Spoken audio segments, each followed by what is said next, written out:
subscribe, like, and share. Kita dapat ilmu baru nih ya. Ada sedekah mentok, ada orang sudah mentok baru sedekah gitu ya. Ya, jadi saya berikan rumusan Qur'annya. Sebetulnya itu standar. Yang paling standar di dalam ujian Allah kepada manusia supaya ada nilai rasa dalam diri kita bahwa kita itu punya Allah. Itu poin tertingginya. Nah, biasanya pada titik-titik tertentu oleh Allah itu dihilangkan semua potensi-potensi dari makhluk sehingga kita bisa merasakan kenikmatan langsung untuk berinteraksi dan mendapatkan anugerah dari Allah. Itu titik tertingginya. Sambil contoh begini.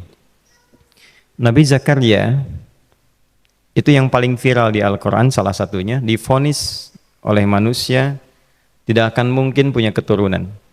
Secara klinis mustahil karena istrinya divonis monofus dan mandul.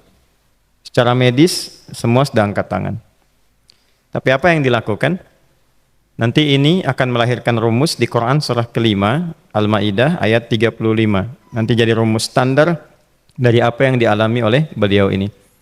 Di titik itu beliau menangkap isyarat bahwa ketika manusia sudah mengatakan tidak mungkin, itu tanda awal dari Allah supaya kita langsung memohon kepadanya karena Allah ingin memberi tanpa perantara siapapun. Maka dilakukanlah kemudian sholat. Sholat itu dalam bahasa Arab, terjemahan kitanya artinya sesuatu yang tersambung, terkoneksi. Karena itu saat kita sedang sholat, kita sedang menyambungkan diri kepada Allah. Anta'budallaha ka'annaka tarah. Kata Mas Ihsan tadi. Kita menyembah Allah dan kita merasa diawasi, dinilai oleh Allah. Maka dalam sholat itu beliau meminta. Ya, permintaannya viral. Qala rabbi habli min ladunka dzurriyyatan thayyibah innaka sami'ud du'a. Bahasa bebasnya begini, ya Allah, semua memvonis aku tidak akan mungkin punya keturunan. Sekarang aku memohon kepadamu saja yang tidak punya batas dalam pemberian. Nah, sebelum ke sedekah dengan harta, Allah mengajarkan dulu sedekahlah dengan tubuh kita. Karena tidak semua orang boleh jadi memiliki harta, tapi semua orang punya potensi untuk menggerakkan tenaganya untuk meminta. Oleh karena itu diletakkan sebelum harta itu sholat. Kenapa rukun Islam yang kedua sholat, selanjutnya zakat? Karena tidak semua orang bisa mengeluarkan harta. Kalau tidak ada satu pun mentok di harta, maka gunakan tubuh kita untuk menunaikan sholat. Itu rumus Nabi Zakaria. Maka beliau tunaikan di mihrabnya Maryam, minta ke Allah. Rumus kedua, sebut nama Allah, Asmaul Husna, sesuai kebutuhan kita. Jadi nggak harus 99. Misal, ini mau menuntut ilmu, sekolah, sebut ya Allah ya Alim, pemilik ilmu. Ada persoalan rizki yang ingin kita dapatkan, ya Allah ya Razzaq. Ada proyek, ada kegiatan yang kira-kira tantangannya tidak mudah, ya Allah ya Al-Fattah. Ini beliau minta karena divonis tidak mungkin, maka meminta kepada Allah dengan nama pemberian tanpa batas, namanya Wahhab. Disingkatnya Hab. Rabbi habli, ya Allah yang tak punya batas dalam pemberian, mereka memvonis aku punya batasan, maka mohon anugerahkan darimu saja. Jika padamu belum sempat juga terkabul, maka mohon tunjukkan kepadaku dengan cara apa lagi aku mesti meminta. Maka dalam situasi mentok itulah kemudian turun langsung jawaban. Fanadathul malaikatu wa huwa qa'imun yusalli fil mihrab annallaha yubashshiruka bi Yahya. Tolong garis bawah ini. Orang-orang yang langsung memiliki kesadaran saat di titik paling krusial, terendah, dan kita merasa tidak punya apa-apa, lalu ada kesadaran kita punya Allah dan meminta, itu seketika nggak ada sekat, langsung dijawab seketika.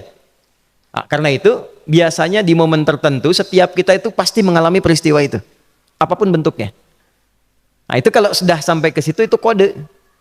Jadi di Islam tuh nggak ada pesimis, ya, tidak ada pesimis, dan jangan pernah melarutkan diri pada sebuah vonis sudah ini nggak mungkin, nggak akan dikabulkan. Nah, itu jebakan setan. Karena declare pertama iblis ketika melakukan kesalahan itu kalimatnya jelas. Ana khairum minhu khalaqtani min narin wa khalaqtahu ya min tin. Saya lebih hebat, lebih bagus. Allah nggak mungkin ada ampunan lagi. Jadi diteruskan kesimpulan ini karena nggak mungkin katanya diampuni, ya sudah bermaksiat saja. Karena nggak mungkin dikabul, ya sudah pesimis saja. Padahal di titik itu Allah sedang membuka. Temukan kata itu, temukan hubungan itu, minta itu tanpa sekat. Maka seketika malaikat turun menyampaikan, doamu dijawab. Itu sedang berdiri, baru selesai doa, belum selesai sholat, belum salam. Turun malaikat mengatakan, Allah kasih kabar, kamu akan punya anak, langsung namanya dari Allah Yahya. Jadi Yahya itu pemberian Allah. Ya, pemberian Allah. Yahya artinya hidup. Yang mustahil menurut manusia, lahir seorang bayi dari rahim perempuan yang divonis menopause dan mandul, kata Allah jadi dan hidup. Nah, rumus itu nanti terus dialami oleh para nabi, puncaknya di era Nabi Muhammad SAW, nanti melahirkan panduan di Quran surah 5 ayat 35. Ya ayyuhalladzina amanu ittaqullaha wabtaghu ilaihil wasilah. Perhatikan kalimatnya dengan detail ya. Hei semua orang yang masih merasa punya iman. Tuh iman kita disentuh.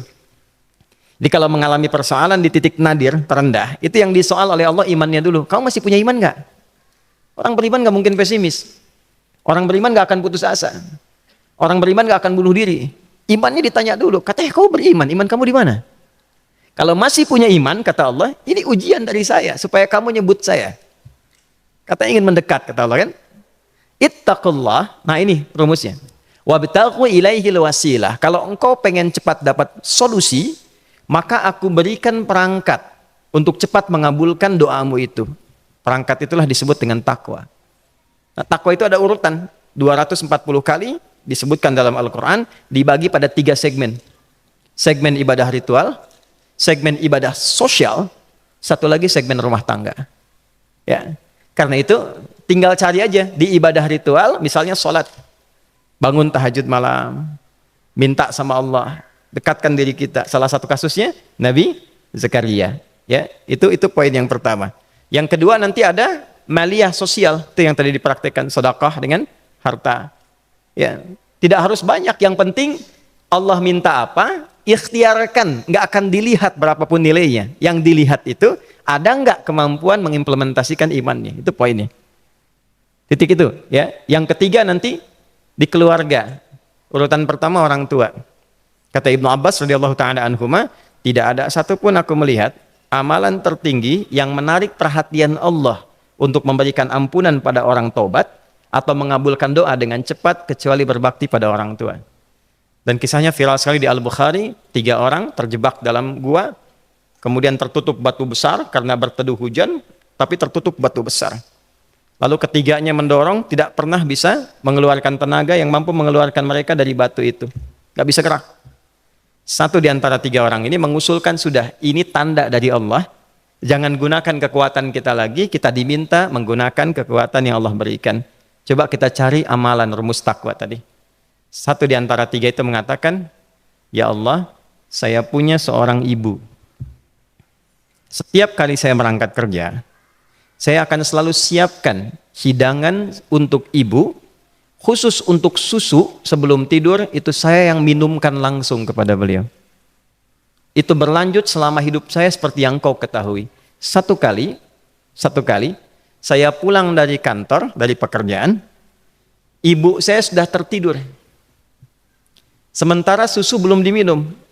Dan kami putuskan tidak ada yang berani menyentuh susu dan minuman makanan kecuali ibu terlebih dahulu.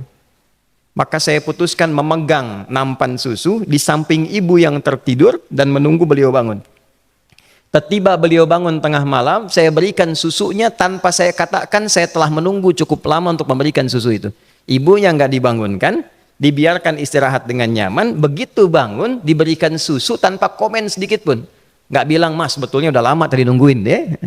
Langsung diberikan. Seketika ibu senang istirahat dan lalu mengatakan pria ini, ya Allah, jika engkau ridha dengan amalku ini, maka mohon bebaskan kami dari kungkungan batu ini. Lalu ketiganya berikhtiar mendorong, yang tadinya tidak punya kekuatan, seketika batu itu menggelinding dan membebaskan 3 orang itu. Nah itu persegi dalil yang sebetulnya jadi pedoman hidup. Dalil itu kan pedoman bahasa Arabnya. Pedoman berkehidupan. Kita di Islam itu lengkap. Jadi kalau kita mengalami kasus itu dimanapun, ya, baik di kedudukan, di usaha, di pengetahuan, sudah mau ngapalin mentok, gitu ya, itu ujian.